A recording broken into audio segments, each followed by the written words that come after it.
Hi, you're watching Sipping Off the Cuff on Tequila Aficionado Media on all of our networks. I am Mike Morales here in San Antonio.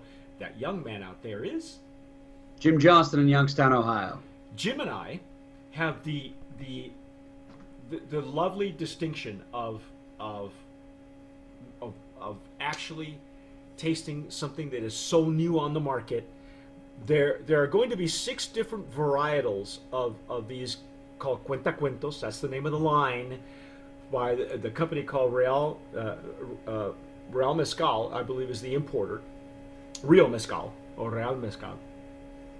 And the gentleman who spearheads this company, his name is Reed Spear. Go figure. He has only been dealing so far with ancestral and artisanal mezcals, and there's more to come. We were lucky enough to get 4 out of the 6 different varietals that he has available. I think the other 2 are not available yet, but this one tonight, that we first of all we nominated the Espadin for Brand of Promise because it is so beautifully done. It is, the distillation on that one is done in olla de barro, so they're clay pot stills. This one, now this was going to be a little higher, Jim. This one is a Karwinski. It's a what we call a, or we can call it a Cuish or Cuish. And again, we nominated it for Brand of Promise. In the packaging, it's got everything. If you're a cereal box reader, this is the one for you, man. And we've been using our Stasel Jarritos for mezcal. So we've Jim is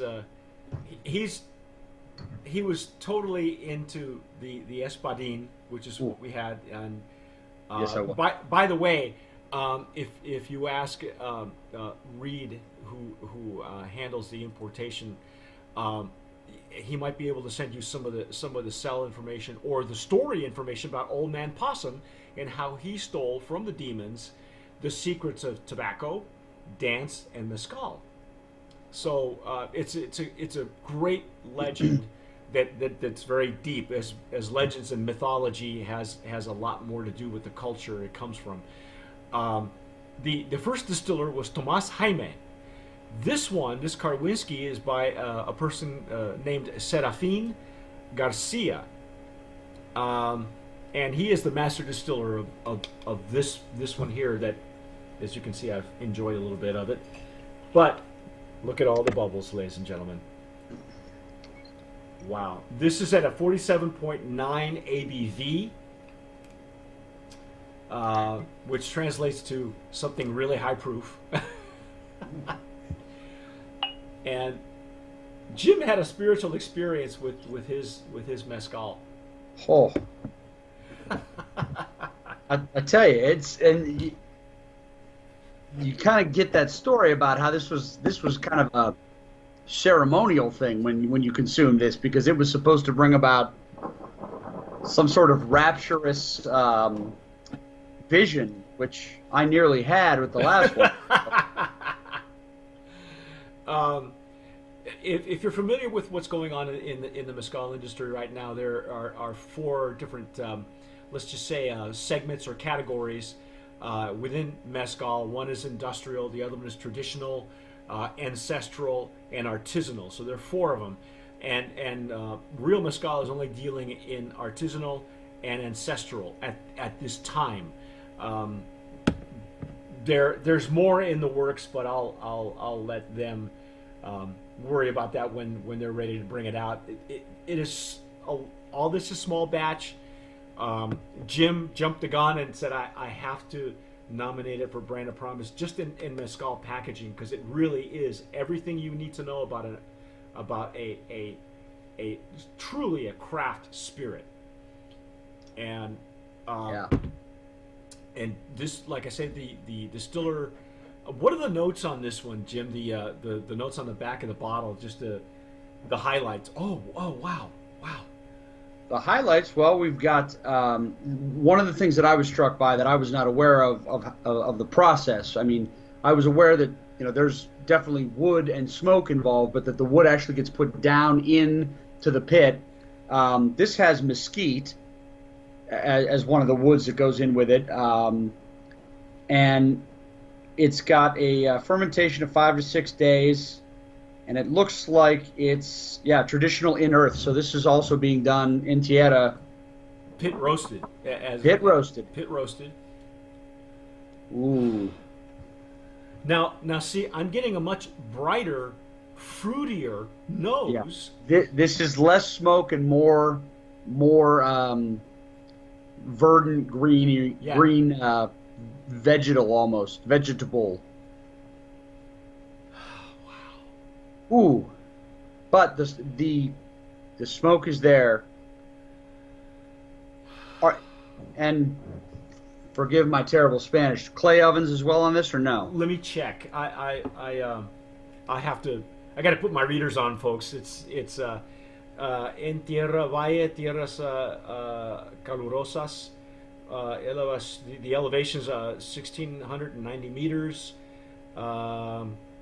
72 hours. Molino fermentación tipo de tina. It horno tradicional en tierra. Yes, so it's traditional. It's pit roasted, and the fermentation is natural. It's natural fermentation, probably open air. It's a pine vat. It is alambique de cobre. So this is being it's copper pot, copper still. Okay.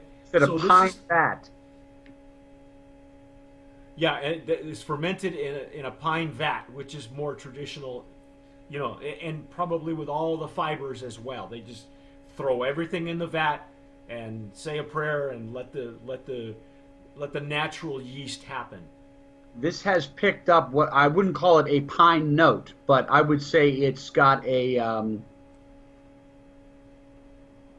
well, maybe I would say a pine note, but not pine like you would read. It's not a Christmas tree in your house. It's not.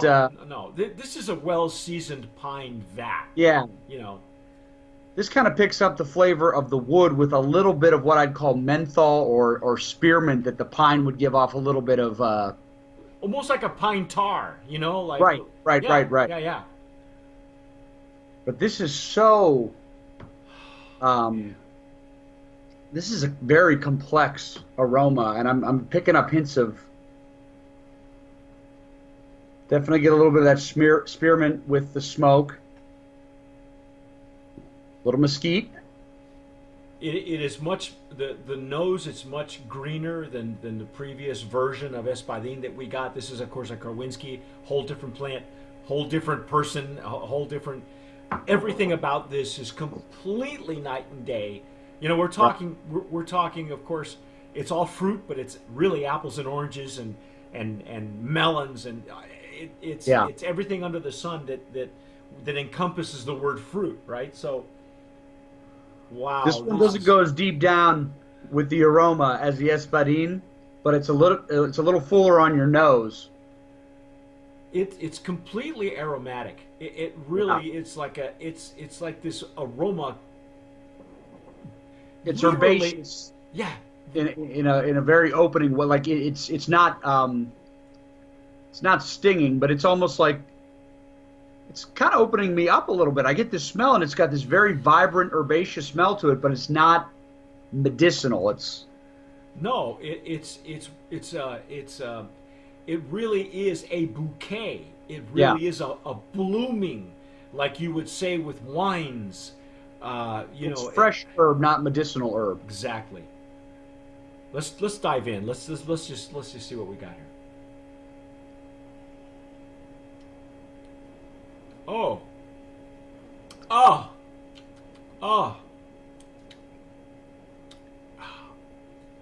That mint just boom. That menthol aroma is fresh mint right off the bat. Oh my goodness. Wow. And then the explosion of mid-palate and then the warm fuzzy. This is wow. And the smoke is much more prominent on the palate on this one.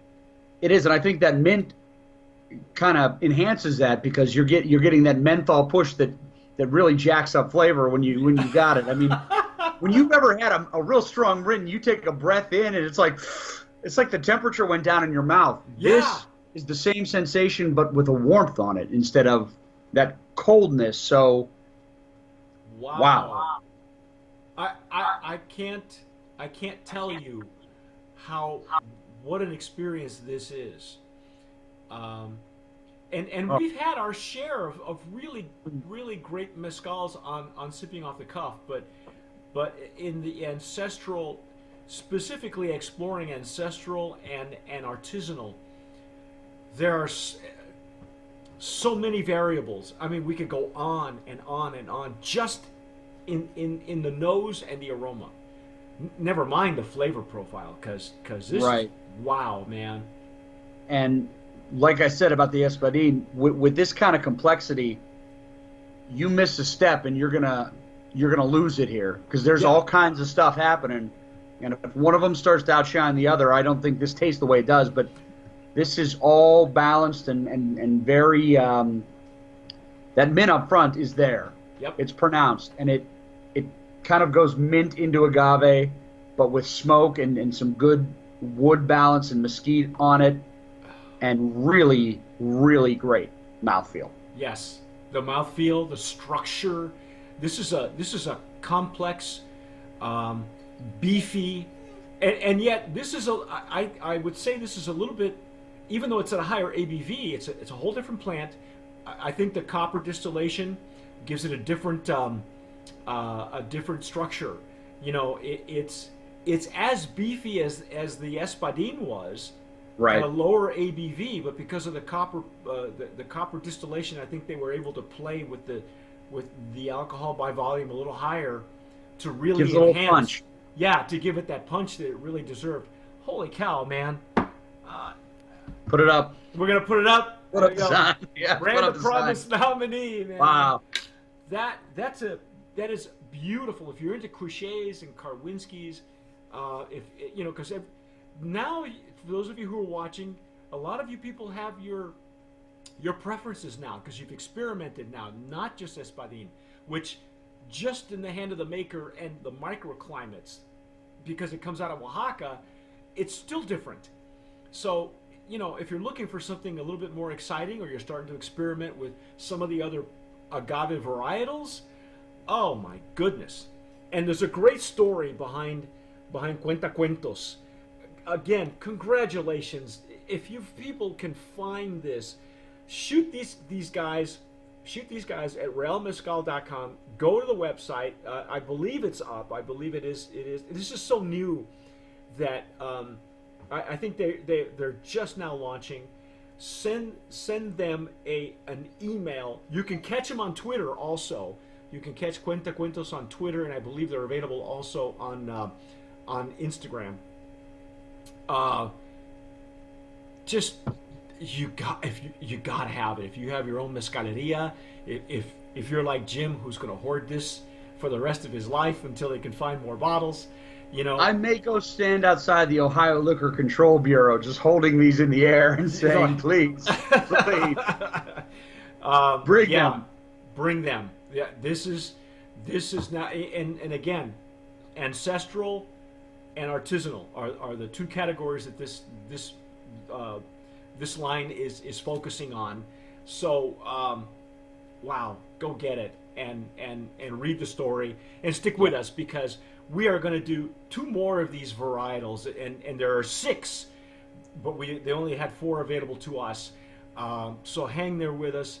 You have seen Sipping Off the Cuff.